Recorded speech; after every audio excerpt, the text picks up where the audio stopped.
भारत के संविधान की प्रस्तावना के पाठ के साथ जनसुराज का राजनीतिक दल बनने का अभियान शुरू होता है। मंच पर 5,000 से अधिक नेता मौजूद होते हैं, लेकिन मंच पर एक भी कुर्सी नहीं होता है और प्रशांत किशोर पलथी मार करके मंच के फर्श पर बैठ जाते हैं और लोगों को शायद ये संदेश देना चाहते हैं कि नेता अलग तो होंगे, लेकिन जनसुराज के जो नेता होंगे वो जनता से नीचे रहेंगे। जनता कुर्सी पर बैठी हुई थी, 50,000 से अधिक लोग मौजूद हैं और इस बीच प्रशांत किशोर ने अपनी पार्टी जनसुराज का घोषणा किया, पार्टी का नाम बताया, पार्टी का राष्ट्रीय अध्यक्ष कौन होगा ये बताया और उसके बाद प्रशांत किशोर ने ये भी बताया कि प्रशांत किशोर की जो पार्टी है जनसुराज, उसका क्या क्या एजेंडा है, कैसे वो काम करेगी और किन मुद्दों को प्राथमिकता पर ला करके चुनाव लड़ने वाली है और काम करने वाली है। इन सभी चीजों के बारे में एक एक करके प्रशांत किशोर ने अपना पत्ता खोल दिया है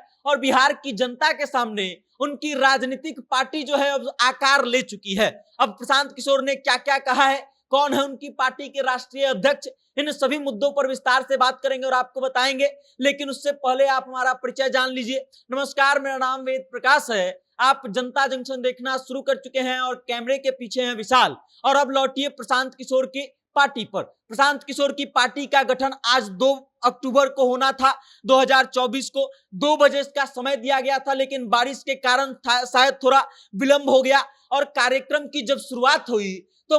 मंच पर 5,000 से अधिक नेता मौजूद थे और जिस ग्राउंड में, वेटनरी ग्राउंड में प्रशांत किशोर की पार्टी का पदार्पण हो रहा था, उस ग्राउंड में 50,000 से अधिक लोग मौजूद थे और जिधर आप नजर डालेंगे सिर्फ और सिर्फ लोगों का सर दिखाई दे रहा था और कुछ भी दिखाई नहीं दे रहा था। प्रशांत किशोर जब मंच पर खड़े होते हैं तो उनके साथ वो तमाम 5,000 लोग जो हैं वो मंच पर खड़े होते हैं और कमाल की बात यह कि मंच पर एक भी कुर्सी नहीं होता है। मतलब 5,000 नेता मौजूद हैं लेकिन मंच पर एक भी कुर्सी नहीं है और जितने नेता थे सब प्रशांत किशोर के साथ पलथी मार करके नीचे फर्श पर बैठे हुए थे, मंच के फर्श पर, और वहां से एक एक करके बड़े बड़े नेता जा रहे थे, अपना भाषण दे रहे थे, लोगों को संबोधित कर रहे थे और बता रहे थे कि जनसुराज क्यों खास है, जनसुराज अलग क्यों है। और इसमें कई बड़े बड़े नाम शामिल हैं जो उस में मौजूद थे। जनसुराज के कार्यक्रम में मौजूद थे केसी सिन्हा जैसे विद्वान व्यक्ति मौजूद थे,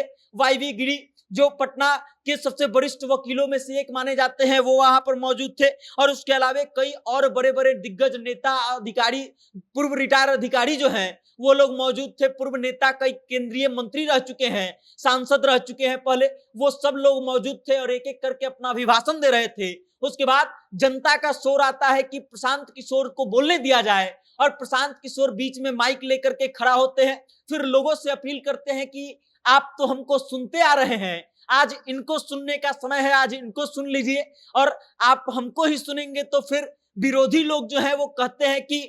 प्रशांत किशोर के अलावे जनसुराज में कोई बोलने वाला नहीं है। आज सबको बता देना है कि प्रशांत किशोर की जो टीम है उसमें कितने लोग हैं जो बोल सकते हैं। उसके बाद कुछ देर तक अभिभाषण चलता है, अन्य नेता आकर के अपना वक्तव्य देते हैं और उसके बाद फिर एक बार प्रशांत किशोर के हाथ में माइक थमाया जाता है और प्रशांत किशोर बोलना शुरू करते हैं और लोगों को बताते हैं कि उनका मुद्दा क्या है, वो क्या क्या करने वाले हैं। सबसे पहली बात वो शराबबंदी पर करते हैं और कहते हैं कि शराबबंदी को खत्म करने के बाद जो लगभग 20,000 करोड़ रुपया का रिवेन्यू आएगा, ये रिवेन्यू सरकार के खजाने में नहीं जाएगा बल्कि इस पैसे का उपयोग सीधा सीधा शिक्षा पर खर्च किया जाएगा और मतलब ये होगा कि 20,000 करोड़ रुपया का निवेश जो है सीधे शिक्षा पर होगा और इससे बिहार की शिक्षा को दुरुस्त किया जाएगा। उसके बाद प्रशांत किशोर कहते हैं कि ये तो हो गई पढ़ने वाले लोगों की बात, लेकिन उस उम्र के लोगों का क्या होगा जो अब पढ़ाई नहीं कर सकते हैं या जिनको अब पढ़ना नहीं है। तो प्रशांत किशोर आगे घोषणा करते हैं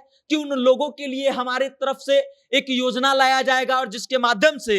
10 से 12,000 रुपया का रोजगार दिया जाएगा। उसके अलावा पेंशन की बात करते हैं कि 2,000 रुपया प्रति मंथ 60 वर्ष से ऊपर के लोगों को पेंशन दिया जाएगा। उसके बाद ये भी प्रशांत किशोर दावा करते हैं कि अलग तरह का खेती करने वाले लोगों को मुफ्त मजदूर मुहैया कराया जाएगा और फिर ये भी बताते हैं महिलाओं के लिए एक योजना बनाया जा रहा है जिसमें मात्र 4% सालाना ब्याज पर उनको लोन दिया जाएगा और जीविका के द्वारा जो लोन दिया जाता है उससे बेहद सस्ता लोन दिया जाएगा ताकि वो लोग रोजगार कर सके। और उसके बाद प्रशांत किशोर पत्ता खोलते हैं कि उनकी पार्टी का नाम जो है वो जन सुराज है और इस बात की मंजूरी जो है चुनाव आयोग से मिल चुकी है। उसके बाद प्रशांत किशोर कहते हैं कि जन सुराज इसलिए पार्टी का नाम नहीं होगा क्योंकि चुनाव आयोग से मंजूरी मिली है, जन सुराज इसलिए होगा क्योंकि आप लोगों की मंजूरी मिलेगी। उसके बाद प्रशांत किशोर कहते हैं कि आप लोगों को स्वीकार है ना, अगर नहीं स्वीकार होगा तो हम चुनाव आयोग को दूसरा नाम भेजेंगे और फिर अपने पार्टी का नाम बदल लेंगे। और उसके बाद लोगों से पूछते हैं कि पार्टी का नाम जनसुराज ठीक है, और लोगों का जो शोर सुनाई देता है वो बड़े बड़े लोगों का, अच्छे अच्छे लोगों का कान खराब कर सकता है। उसके बाद प्रशांत किशोर अपना अगला पत्ता खोलते हैं और उसके बाद प्रशांत किशोर लेते हैं कार्यवाहक राष्ट्रीय अध्यक्ष का नाम, जो जन सुराज के राष्ट्रीय अध्यक्ष बनाए जा रहे हैं। उसके बाद उनका नाम लेने से पहले प्रशांत किशोर भूमिका बनाते हैं कि हमने तय किया था कि दलित समाज के किसी व्यक्ति को सबसे पहला जिम्मेदारी दिया जाएगा और इस कारण से इनको हम जिम्मेदारी दे रहे हैं कि अभी इनको कार्यवाहक अध्यक्ष इसलिए बनाया जा रहा है क्योंकि मार्च में चुनाव होगा और चुनाव के बाद अध्यक्ष पद तय किया जाएगा कि किसको दिया जाना है। लेकिन फिलहाल इनको कार्यवाहक अध्यक्ष इसलिए बनाया जा रहा है कि ये योग्य हैं। उसके बाद प्रशांत किशोर ये भी कहते हैं कि हम इनको इसलिए नहीं बना रहे हैं अध्यक्ष क्योंकि ये दलित समुदाय से आते हैं, हम इनको इसलिए अध्यक्ष बना रहे हैं क्योंकि ये योग्य हैं और उसके बाद दलित समुदाय से आते हैं। और उसके बाद अध्यक्ष का नाम लेते हैं मनोज भारती। वो मनोज भारती जो नेतरहाट का परीक्षा पास करके नेतरहाट से पढ़ाई कर चुके हैं, आईआईटी की पढ़ाई कर चुके हैं, इलेक्ट्रिकल इंजीनियर रह चुके हैं और उसके बाद केंद्र सरकार में आईएफएस अधिकारी के तौर पर काम कर चुके हैं, कई अलग अलग देशों में राजदूत के तौर पर अपना सेवा दे चुके हैं। और पत्ता खोलते ही प्रशांत किशोर की आवाज को सुनते ही, मनोज भारती का नाम का अनाउंसमेंट सुनते ही एक बार फिर से पूरा मैदान जो है प्रशांत किशोर के श्रोताओं के आवाज से गूंज जाता है। और फिर इस तरीके से प्रशांत किशोर की पार्टी का कुछ गठन होता है और प्रशांत किशोर कहते हैं कि पार्टी के बाकी के पदाधिकारियों का, बाकी के सदस्यों का नाम जो है वो कल सार्वजनिक हो जाएगा और आपको समाचार पत्रों के माध्यम से पता चल जाएगा। लेकिन आज जो है हम केवल राष्ट्रीय अध्यक्ष का नाम घोषित कर रहे हैं। और मनोज भारती का नाम घोषित करने के बाद मनोज भारती को प्रशांत किशोर माइक थमा देते हैं और उसके बाद मनोज भारती अपना संबोधन देना शुरू करते हैं। अब आप इस बात को समझ लीजिए कि प्रशांत किशोर की पार्टी जन सुराज जो है राजनीतिक दल का रूप ले चुकी है। चुनाव आयोग की तरफ से उनको मान्यता मिल गया है और अब जन सुराज जो है एक राजनीतिक पार्टी के तौर पर काम करेगा और 2025 के विधानसभा चुनाव के लिए आधिकारिक तौर पर चुनाव लड़ने की तैयारी करेगा। बाकी अब आप इस खबर को लेकर के क्या सोचते हैं, प्रशांत किशोर के इस पार्टी को लेकर के क्या सोचते हैं, इस आयोजन को लेकर के क्या सोचते हैं, अपनी राय कमेंट करके हम तक भेजिएगा और देखते रहिएगा जनता जंक्शन। बहुत बहुत धन्यवाद।